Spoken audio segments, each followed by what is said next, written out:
Maximum yield sounds intelligent. More crops, more animals, more systems, more revenue streams. But in land projects, maximum yield can become maximum fragility. A spreadsheet can make almost any land system look profitable. Add bees, add mushrooms, add chickens, add fish, add gardens, add fruit trees, add compost, add events, add villas, add retreats, add products, add tours. Each layer seems to create more value, but every layer also creates work, a task, a routine, a failure point, a person who must know what to do, a piece of equipment that can break, a biosecurity risk, a maintenance cost, a management burden, a new way the system can disappoint guests. This is why operational simplicity may matter more than maximum yield. The best land system is not the one that produces the most in theory. It is the one that can keep working in reality.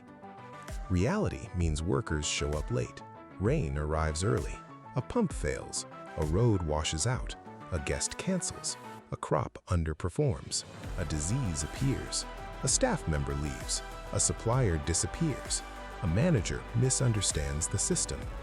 The land does not care what the spreadsheet predicted. It cares whether the system can be run.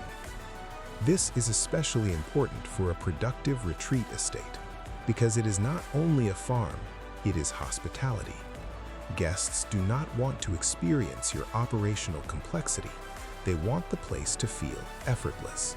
They want the garden to be beautiful, the breakfast to be ready, the trails to be maintained, the animals to be healthy, the rooms to be clean, the water to work, the experience to feel alive but not chaotic. Behind that feeling must be simple systems, clear routines, repeatable tasks, local skills, visible responsibilities, manageable maintenance, low-friction operations.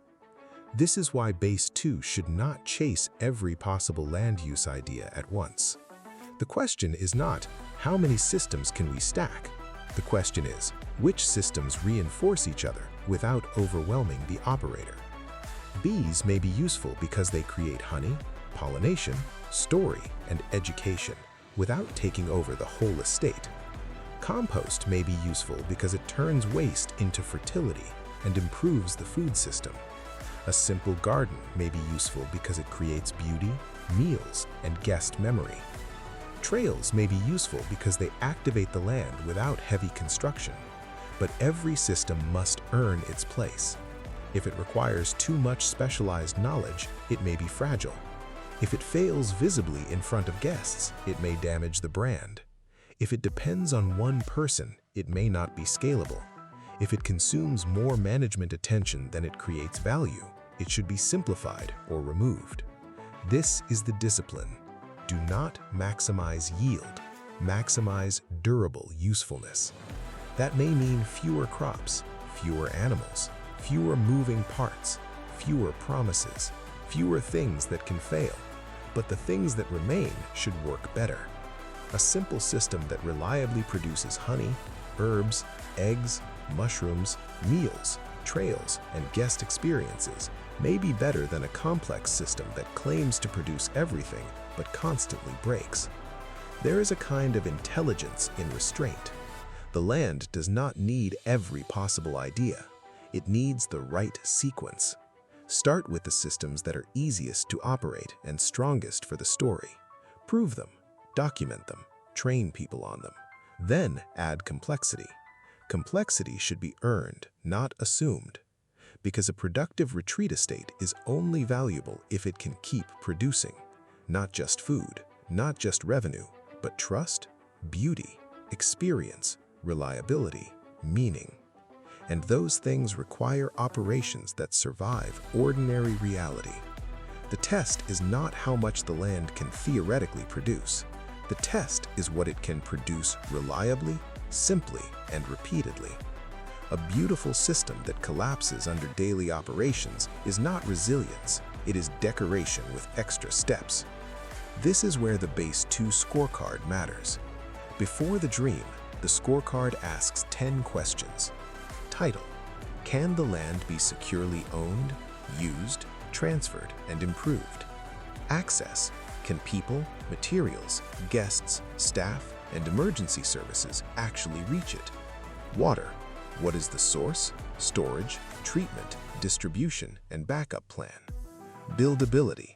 Where can structures, roads, utilities, gardens, and gathering spaces realistically go? Demand. Why would people want to visit, stay, return, or belong there? Operations. Can the site be managed simply without creating a fragile machine? Legal use.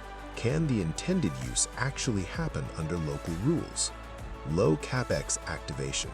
What can prove demand before heavy development? Community. Who are the people this place is for, and how will trust form before stress? Exit logic. Who might value the asset later, and why would it be more useful than when it started? Base 2 does not start with the dream, it starts with the scorecard. Maximum yield is seductive. Operational simplicity is survivable. A Base 2 property should be useful without becoming so complex that it collapses under management weight.